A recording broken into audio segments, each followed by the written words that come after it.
ရှေးတုန်းကတောအုပ်ကြီးတစ်ခုအနီးရွာလေးတစ်ရွာရှိခဲ့သည်ထိုရွာတွင်မိုးနှင့်မြေဟူ၍အမွှာညီအမနှစ်ဦးနေထိုင်ခဲ့ကြသည်မိုးသည်အလွန်လှပပြီးအတိညာဉ်ကောင်းတော်လဲမာနကြီးပြီးဖြောင့်မတ်ခြင်းမရှိသူဖြစ်သည်မြေမာမူရုပ်ရည်တာမန်သာရှိတော်လဲနှလုံးသားကောင်းပြီးစေတနာရှိသူဖြစ်သည်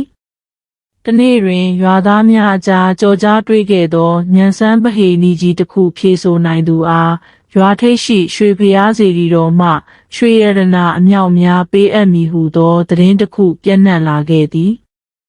မိုးသည်ရွှေရတနာများကိုလိုချင်တက်မှတ်သဖြင့်ပဟေရီကြီးကိုဖြည့်ရှင်းရန်ဆုံးဖြတ်လိုက်သည်သူမ၏ဉာဏ်ရည်ကိုယုံကြည်သဖြင့်မိမိတယောက်တည်းထွက်ခွာသွားခဲ့သည်မြေကိုအကြောင်းမကြားခဲ့ပေ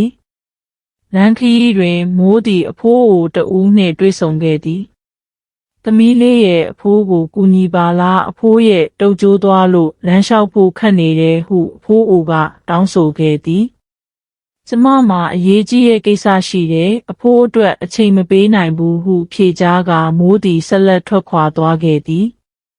နောက်တနေရာတွင်ငှက်ကလေးတစ်ကောင်အတိုင်းမှပြုတ်ကျနေသည်ကိုတွေ့ရသည်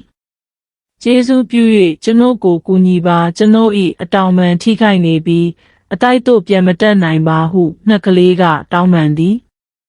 မင်းကိုကူညီဖို့အချိန်မရှိဘူးငါမှာအရေးကြီးတဲ့ကိစ္စရှိတယ်ဟုပြောဆိုကမိုးသည်ရွှေဖျားစီသို့ဆက်သွားခဲ့သည်နောက်ဆုံးတွင်သူမသည်၆တွေ့နေသောပန်းပင်တစ်ပင်နှင့်တွေ့ဆုံခဲ့သည်ကျေးဇူးပြု၍ကျွန်ုပ်ကိုရေလေးတစ်ပတ်လောင်းပေးပါပူလောင်သောနေရောင်အောက်တွင်ကျွန်ုပ်၆တွေ့နေပါပြီဟုပန်းပင်ကတောင်းပန်သည်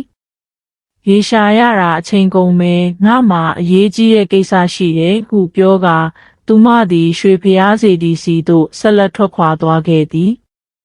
ရွှေဖျားစေတီသို့ရောက်သောအခါယဟန်တစ်ပါးကသူမကိုကြိုဆိုပြီးပဟေရီကိုပြောပြခဲ့သည်လောကကြီးတွင်အဖိုးတန်ဆုံးသောအရာကအဘယ်နည်းဟုသောပဟေရီဖြစ်သည်မိုးသည်စဉ်းစားပြီးနောက်ပညာဗဟုသုတဖြစ်သည်အရှင်ဖျားဟုဖြေကြားခဲ့သည်ယဟန်တော်ကခေါင်းခါလိုက်ပြီးသင်၏အဖြေမှန်ကန်ခြင်းမရှိပါပြန်ကြိုးစားကြည့်ပါဟုပြောဆိုခဲ့သည်ရွှေငွေရတနာဖြစ်သည်အရှင်ဖျားဟုမိုးကထပ်မံဖြေဆိုခဲ့သည်သင်၏အဖြေမှန်ကန်ခြင်းမရှိသေးပါသင်အားအခွင့်အရေးတစ်ကြိမ်ထပ်ပေးပါမည်ဟုယဟန်တော်ကမိန့်ကြားခဲ့သည်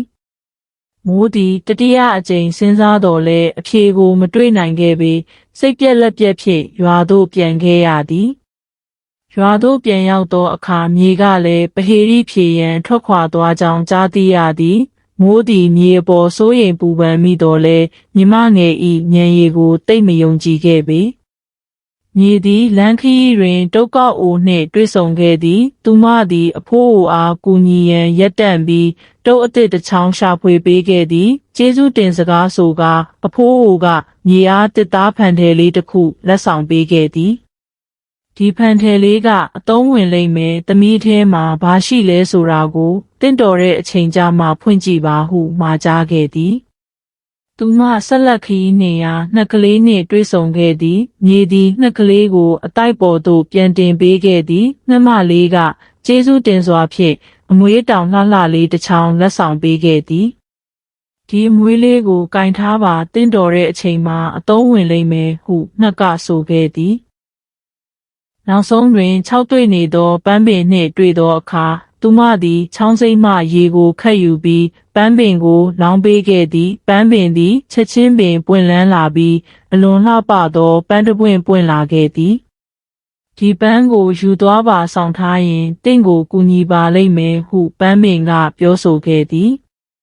မြေသည်တောင်းဆိုသူတိုင်းကိုကူညီခဲ့သဖြင့်ရွှေဖျားစေတီသို့ရောက်ရှိရန်အချိန်ကြာမြင့်ခဲ့သည်ရောက်ရှိသောအခါယဟန်တော်ကသူမအားပဟေရီကိုမေးမြန်းခဲ့သည်လောကကြီးတွင်အဖိုးတန်ဆုံးသောအရာကအဘယ်နည်းမြေသည်စဉ်းစားခဲ့သည်သူမသည်လမ်းခရီးတွင်ကြုံတွေ့ခဲ့သောအဖြစ်အပျက်များကိုပြန်လည်စဉ်းစားမိသည်ထို့နောက်နှလုံးသားကောင်းခြင်းဖြစ်သည်အရှင်ဖျားကျမလမ်းခရီးမှာတွေ့ခဲ့တဲ့သူတွေအားလုံးဟာနှလုံးသားကောင်းခြင်းကြောင့်တဦးကိုတဦးကူညီခဲ့ကြတာပါဟုဖြေကြားခဲ့သည်ယဟန်တော်ကပြုံးလိုက်ပြီးသင်၏အဖြေစီရောပါသည်သို့သောအပြည့်အဝမမှန်ကန်သေးပါဟုပြောဆိုခဲ့သည်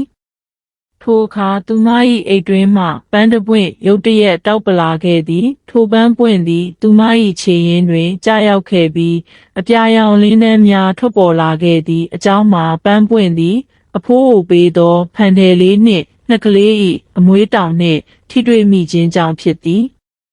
ပန်းပွင့်အမွေးတောင်နှင့်ဖန်တယ်သုံးခုပေါင်းကပဟေလိအဖြေကိုဖော်ပြလိုက်သည်မျက်စိနှင့်နှလုံးသားပေါင်းစပ်မှအမှန်တရားမြင်သောအခါတွင်သာလောကကြီး၏အဖိုးတန်ဆုံးသောအရာဖြစ်သည့်ကိုချင်းစာတရားကိုတွေ့မြင်နိုင်သည်ယဟန်တော်သည်ဝမ်းမြောက်ဝမ်းသာစွာဖြင့်တင့်အဖြေမှန်ကန်ပါပြီးဤရွှေရတနာများကိုလက်ခံပါလော့ဟုမိန့်ကြားခဲ့သည်